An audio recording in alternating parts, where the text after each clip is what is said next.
जय Shri Krishna, Radhe Govind. Welcome back to Kanhamrit. तो आज की वीडियो में जानेंगे गोवर्धन की कथा, कैसे उनका आविर्भाव हुआ और क्यों हम गोवर्धन की पूजा करते हैं पड़वा वाले दिन। लेकिन वीडियो शुरू करने से पहले अगर आपने चैनल पर पहली बार विजिट किया है तो चैनल को सब्सक्राइब करके बेल आइकन प्रेस कर दीजिए, क्योंकि ऐसी कई सारी वीडियोस मैं आप लोगों के लिए लेकर आती रहती हूँ, तो उन सभी के नोटिफिकेशंस आपको मिलते रहें। और अगर वीडियो पसंद आती है तो हर किसी को शेयर करिएगा, क्योंकि गोवर्धन पूजा वाले दिन इस कथा को सुनना बहुत ही शुभ माना जाता है। आइए हम कथा को शुरू करते हैं। तो एक समय की बात है जब गोलोक धाम में भगवान श्री कृष्ण ने राधा रानी से कहा कि अब मेरा पृथ्वी पर अवतार लेने का समय आ गया है। ये बात सुनते ही राधा रानी अत्यंत दुखी हो गई।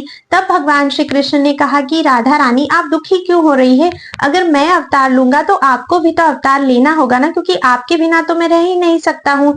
तब श्री राधा ने कहा कि पर मैं नहीं आ सकती हूँ धरती पर, क्योंकि जहां पर गिरिराज जी नहीं है, गोवर्धन नहीं है, जहां पर यमुना नहीं है और जहां पर वृंदावन नहीं है, मैं ऐसे स्थान पर नहीं रह सकती। तभी भगवान श्री कृष्ण ने अपने दिव्य लोक से गोवर्धन, यमुना जी और वृंदावन धाम को धरती पर भेज दिया और इस तरह से हुआ इन तीनों का ही आविर्भाव। तो गोवर्धन पर्वत का आविर्भाव इस तरह से हुआ था। अब जब ब्रज लीला चल रही थी, भगवान श्री कृष्ण 7 बरस के थे। उस समय भगवान श्री कृष्ण ने एक दिन देखा कि पूरे वृंदावन में सभी लोग, मतलब उस समय तो भगवान गोकुल में रहते थे, तब उन्होंने देखा कि पूरे गोकुल में ये क्या चल रहा है। सभी दूर मिठाइयां बन रही है, किसी न किसी यज्ञ की तैयारी चल रही है।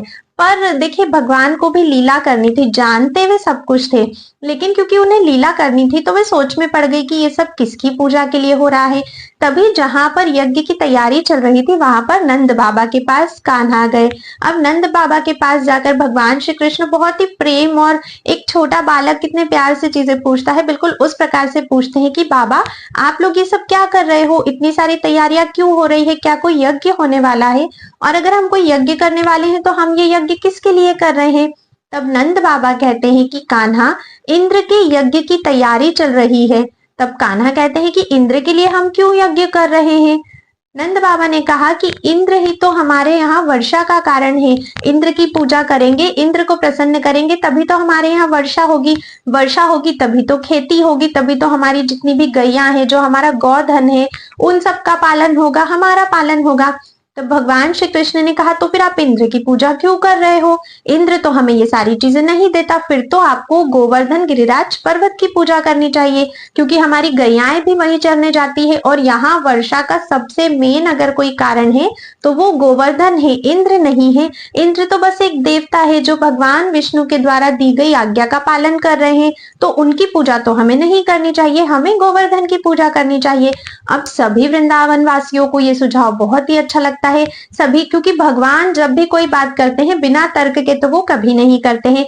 सभी को भगवान की बात पसंद आती है और सभी जो तैयारियां इंद्र के यज्ञ के लिए हो रही थी, वही तैयारियां सब गोवर्धन जी की पूजा के लिए करने लगे। सभी ब्रिजवासी बहुत ही उत्साह के साथ, क्योंकि आज वो पहली बार गोवर्धन की पूजा करने वाले थे, बहुत ही उत्साह के साथ अच्छे से सुंदर वस्त्र पहन के तैयार होते हैं। सभी ने अपने यहाँ जो जो मिठाइयां बनाई थी सब ने ले ली, यज्ञ की संपूर्ण तैयारी हो गई।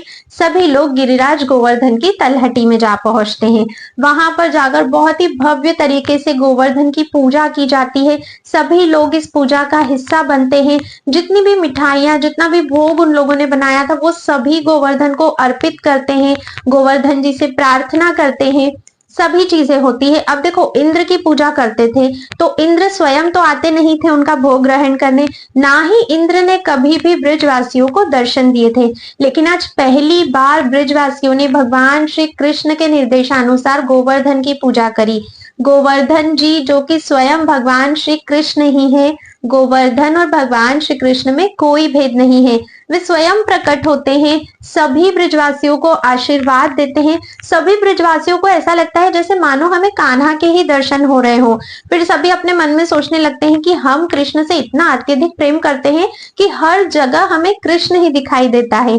पर ये सारी माया थी भगवान श्री कृष्ण की। उन सभी को भगवान के साक्षात दर्शन हुए थे और भगवान गोवर्धन रूप में ही उन सभी के द्वारा दी गई सभी सभी सामग्री को आरोग लेते हैं। कुछ ग्वाल बाल जो बहुत छोटे थे वो कहते हैं, अरे गोवर्धन ने तो सभी भोजन कर लिया, सारा भोग लगा लिया, अब हम लोग क्या पाएंगे, हमारे लिए तो कुछ भी नहीं छोड़ा। पर ये लीला थी और सभी को लगने लगा कि हम इंद्र की पूजा करते थे, उन्होंने तो कभी भोग नहीं आरोगा आज तक, और गोवर्धन ने तो पहली बार में ही हम पर कृपा कर दी। सभी लोग बहुत ही खुश थे। सभी ने गोवर्धन पर्वत की परिक्रमा की, जिसमें उन्होंने अपने गाय, बछड़ों को, बैलों को, सबको आगे रखा और ब्रजवासी पीछे रहे, और इस तरह से उन सभी ने गोवर्धन की परिक्रमा की और गोवर्धन पूजा संपूर्ण करी। अब सभी ब्रजवासी गोवर्धन की पूजा करके, परिक्रमा करके बहुत ही खुशी खुशी ब्रज वापस आ जाते हैं, अपने गोकुल में अपने अपने घर वापस आ जाते हैं। लेकिन ये सभी दृश्य देखकर इंद्र बहुत ही कुपित हो जाते हैं, क्योंकि इंद्र बहुत ही अहंकारी थे। वे बहुत कुपित हो जाते हैं कि ये क्या, इन ब्रजवासियों ने इस बार मेरी पूजा नहीं करके उस गोवर्धन पर्वत की पूजा करी, इसका परिणाम तो इनको भुगतना पड़ेगा। और जो सबसे भयंकर मेघ थे इंद्र के, जो सबसे प्रलयकारी मेघ थे, उन्हें इंद्र ने बुलाया और उन्हें आदेश दिया कि ब्रिज में जाकर इतनी वर्षा करो, इतनी वर्षा करो कि ब्रिज को तुम लोग नष्ट कर देना।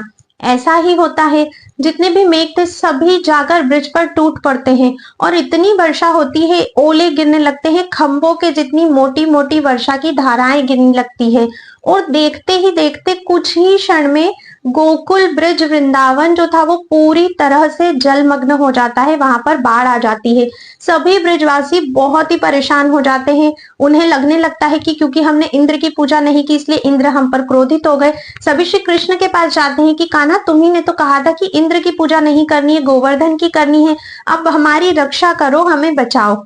भगवान श्री कृष्ण कहते हैं, तुम लोग चिंता क्यों करते हो, तुम लोग अभी सभी गोवर्धन की पूजा कर कर आए हो ना, तो उन्हीं की शरण में चलो, वही हमारी रक्षा करेंगे। सभी अपने गैयाओं को, बछड़ों को, सभी धन को ले लो, जो जितना भी गौधन है तुम सबके पास, अपने अपने बच्चों को लो और सभी मेरे पीछे पीछे गिरिराज की ओर चलो। सभी भगवान श्री कृष्ण के पीछे पीछे गिरिराज जी की ओर जाते हैं। गोवर्धन के पास जाकर भगवानों ने प्रणाम कर कर उन्हें अपने उल्टे हाथ की कनिष्का उंगली, जो ये सबसे छोटी उंगली है, इसके नाखून पर गोवर्धन पर्वत उठाते हैं। अच्छा, भगवान श्री कृष्ण किसी को ये भी नहीं बताना चाहते कि वो परमपिता परमेश्वर है, और 7 साल का बालक इतना बड़ा पर्वत कैसे उठा सकता है। थोड़ा सा भगवान उस समय नाटक करते हैं और सभी को बोलते हैं, अरे अरे ग्वालों, अपनी अपनी लाठियां तो लगाओ, मैं अकेला नन्हा सा इस पर्वत को कैसे उठाऊंगा, ये कितना विशाल है। तब सभी लोग अपनी अपनी लाठियां लगाते हैं, तो सबको ऐसा प्रतीत होता है जैसे हमने ही गोवर्धन उठा रखा है, पर गोवर्धन तो भगवान श्री कृष्ण ने उठाया था। प्रतीत करवाने के लिए सभी से उन्होंने लाठियों को टच जरूर करवाया था। अब भगवान श्री कृष्ण ने गोवर्धन उठा लिया। वर्षा तो बहुत ही मूसलाधार हो रही थी। तभी भगवान ने सुदर्शन को आज्ञा दी कि तुम गोवर्धन पर्वत के ऊपर रहो और इस वर्षा के वेग को नियंत्रित करो। फिर भगवान ने शेषनाग जी को आज्ञा करी कि जो भी पानी आ रहा है वो गोवर्धन के नीचे नहीं आना चाहिए, आप एक ऐसी मेड़ बना दो। इस तरह से भगवान श्री कृष्ण ने सभी ब्रजवासियों की रक्षा करी। और ब्रजवासियों के लिए तो मानो ये बहुत ही सुंदर पल हो गया था, क्योंकि 7 दिन और 7 रात्रि तक भगवान ने गोवर्धन पर्वत को उठाए रखा। और ब्रजवासी तो कृष्ण के साथ रहने के लिए, कृष्ण को हर क्षण देखने के लिए तड़पते ही रहते हैं, हमेशा लालायित रहते हैं। ब्रिज की गोपियों की तो ये हालत है कि कोई कहे तो वो दिन भर कृष्ण के सामने ही बैठी रहे। और इस लीला में तो सभी ब्रजवासियों को कृष्ण का साक्षात दर्शन हो रहा था। सभी बहुत ही ज्यादा खुश थे। सब लोग अपनी भूख प्यास सब भूल गए। कहाँ बारिश हो रही है, बाहर क्या हो रहा है, किसी को कोई खबर नहीं है। सब बस भगवान के श्रीमुख का दर्शन कर रहे थे। तो इस प्रकार से गोवर्धन लीला होती है। अब ये सारी चीजें देखकर इंद्र को लगता है कि ये कोई साधारण बालक तो नहीं है जिसने इतने बड़े पर्वत को हटा लिया, इतनी प्रकोप वाली मैं वर्षा करवा रहा हूँ उससे इसने सबको बचा लिया। तब वो ब्रह्मा जी के पास जाते हैं और ब्रह्मा जी से जाके कहते हैं, तब ब्रह्मा जी इंद्र को बताते हैं कि श्री कृष्ण कोई और नहीं बल्कि साक्षात परम पिता परमेश्वर है। इंद्र को अपनी भूल का एहसास होता है और इंद्र अपने मेघों को वापस आने की आज्ञा देते हैं। तब जाकर वृंदावन में बारिश बंद होती है और ब्रिज में फिर से सुंदर धूप निकल कर आती है।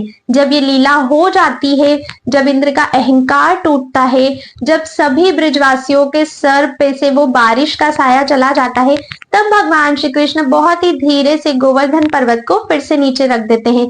सभी को लगता है कि गोवर्धन ने हमारी रक्षा करी और करे भी क्यों ना हो, भगवान श्री कृष्ण स्वयं ही तो है गोवर्धन, इसीलिए तो उन्हें गोवर्धन धारी भी कहा जाता है, क्योंकि उन्होंने गोवर्धन को उठाया था।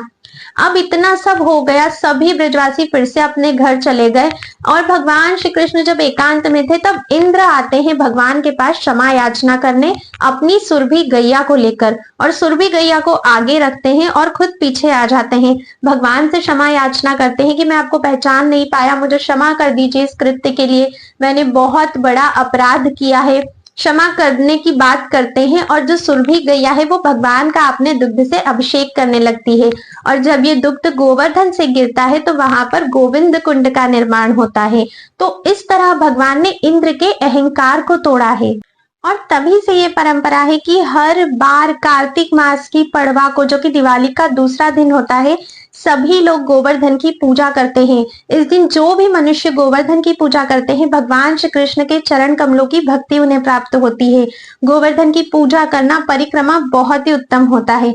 पूजा कैसे करनी है, गोवर्धन पूजा वाले दिन क्या क्या करना है, उसकी ऑलरेडी मैंने एक वीडियो बनाई है, आप उसे चेकआउट अवश्य ही कर सकते हैं। आप सभी को गोवर्धन पूजा की अनंत अनंत शुभकामनाएं। आप सब भी गोवर्धन पूजा जरूर कीजिएगा, उनकी परिक्रमा अवश्य ही करिएगा। भगवान श्री कृष्ण ही गोवर्धन है, दोनों में कोई भेद नहीं है। आई होप आपको ये कथा पसंद आई होगी। अगर कथा पसंद आई है तो बिना वीडियो को लाइक किए बिल्कुल भी मत जाइएगा।